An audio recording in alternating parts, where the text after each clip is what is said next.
What's up, guys? Today we're going to be watching the timeline of Spider-Man. Okay, let's just watch it now. Okay, let's see what these. Okay, why do I look like this now? Why do I look like that? Okay. So we're watching the timeline of Spider-Man. Let's watch. I don't know why I look like this, but no, this is Roblox. No, this is my desktop. Here we go. The Amazing Spider-Man, 1977. As shocking as it sounds, long before Sam Raimi's 2000. Whoa! 1977? Oh, I wasn't even born. My mom wasn't even born in 1977. I didn't even know that. Adaptation. There was a Spider-Man, despite the fact that there was a fan film before it. The genuine title belongs to Spider-Man from 1977. There are several reasons for its oblivion. The 1977 version was a It's 1977, okay. 1977, so we'll... Okay, whatever. The suit looks a little clunky and... TV pilot that was turned into a film in which the iconic superhero battles with an evil self-help guru. Yep, this was definitely the 70s. Spider-Man began as a pilot that only screened in foreign theaters. It was unwillingly released on VHS later. As a result, Spidey began his career in the most unglamorous way possible.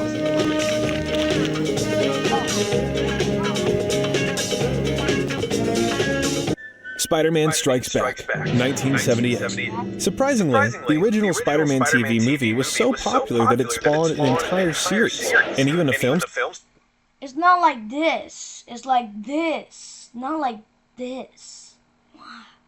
Sequel. As a result, episodes from the television series were recut and released outside the US as Spider-Man Strikes Back a year later. In this movie, Spider-Man was shown to be more public with his exploits since the previous film, generating more newspaper headlines and attracting so much attention that a sassy reporter called Gail Hoffman decided she wanted to land the inside scoop on Spider-Man himself, and into Spider-Blue Man's tights, too.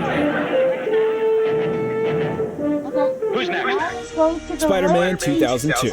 The original Spider-Man was a gigantic cinematic undertaking that took 17 long years to come into fruition. Surprisingly, iconic. 17 long years. How? What? 70 flipping long? 17 flipping long years. That's so long. What?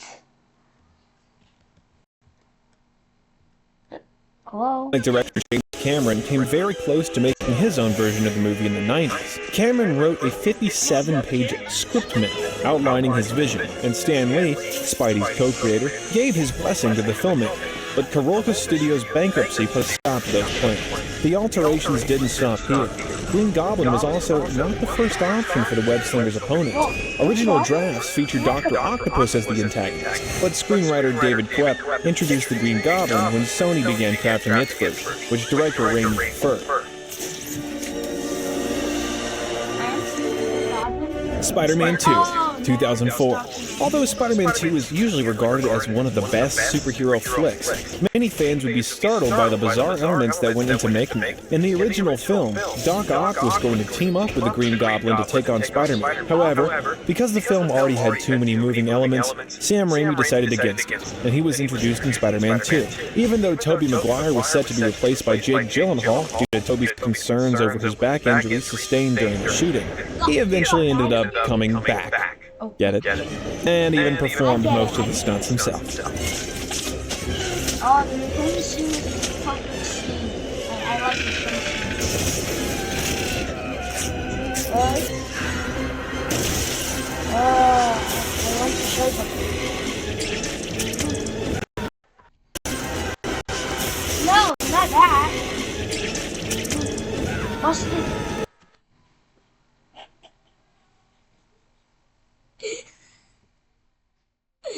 This looks funny.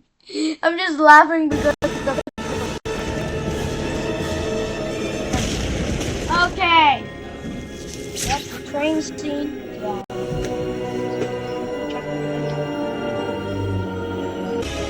Spider-Man 3, 2007. The final installment in Raimi's Spider-Man trilogy grossed $890.9 million worldwide, making it the highest-grossing film of the trilogy. But with a budget of $250 million, this was considered to be one of the most expensive films ever made. However, with the development of revolutionary CGI, the astronomical costs of shooting on location in New York at $1 million per day, and extensive reshoots, many industry insiders speculate a final tab of $350 million or more in production costs alone. Additionally, the visual effects needed to depict the Sandman's abilities took 3 years to build, and It took 3 years for Sandman. All for Sandman. various sand experiments were carried out to better understand the dynamics of sand.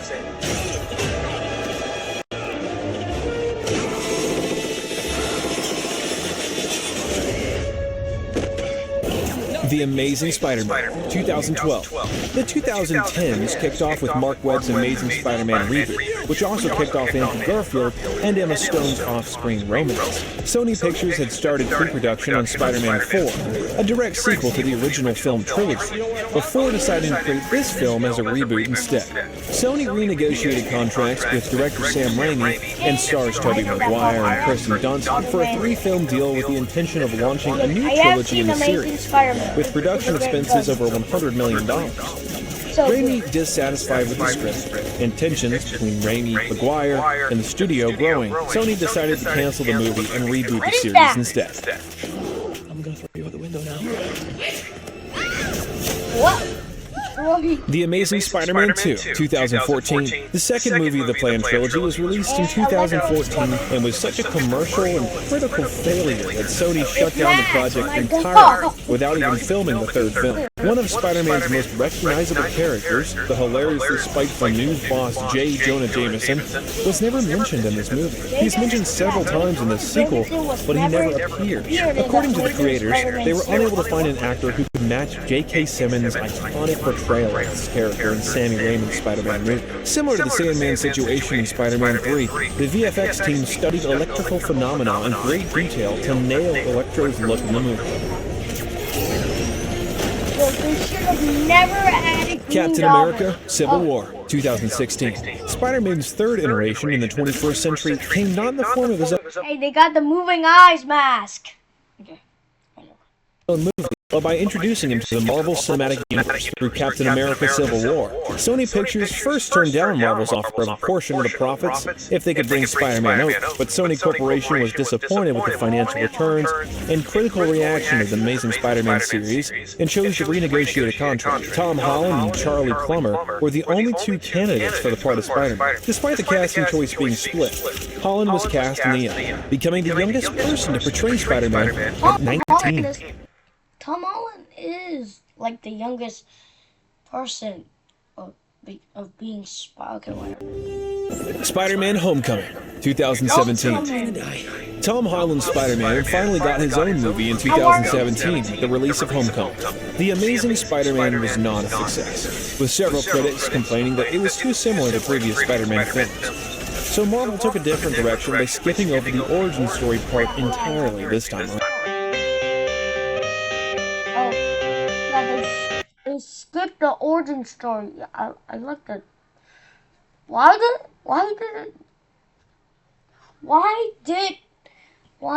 did his voice turn into music? That's my question.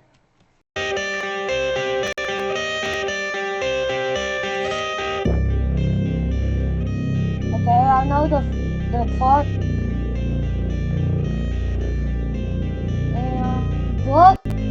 But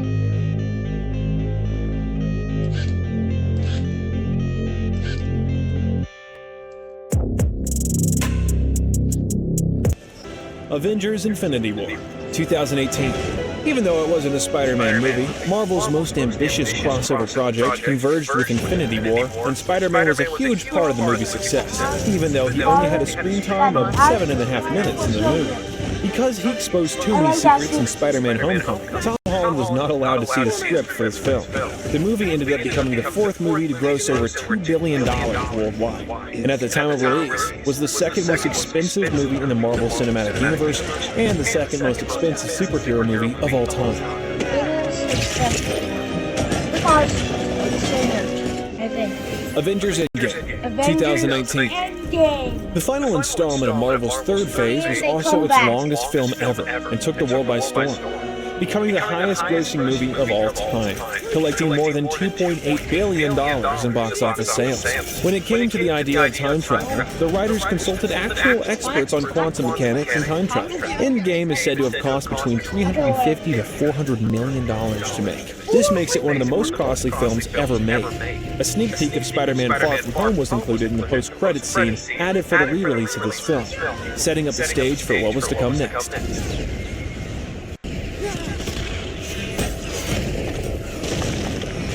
Spider-Man Far From Home, Spider-Man 2019. Far From Home. Marvel's fourth phase started off with the next chapter of Spider-Man's life, 8 months after the events of Avengers Endgame. Mysterio was supposed to be one of the villains in Sam Raimi's canceled Wait. Mysterio was one of the villains in Sam Raimi's canceled Spider-Man 4, but the film never saw the light of day. Throughout the film, Jake Gyllenhaal is practically never seen without his full superhero costume. It was suggested to him that he'd change into something else for various sequels. What?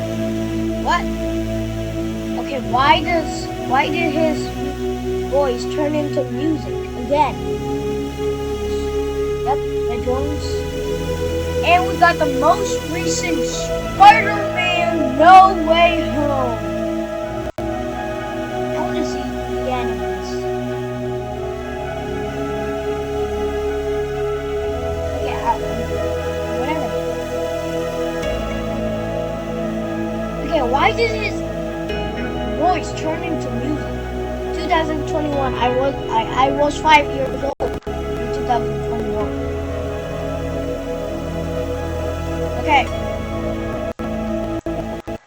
Okay, if you guys enjoyed this video, hit the like button down below the video and also subscribe. We're so close to 100 subscribers. We only need 70 more.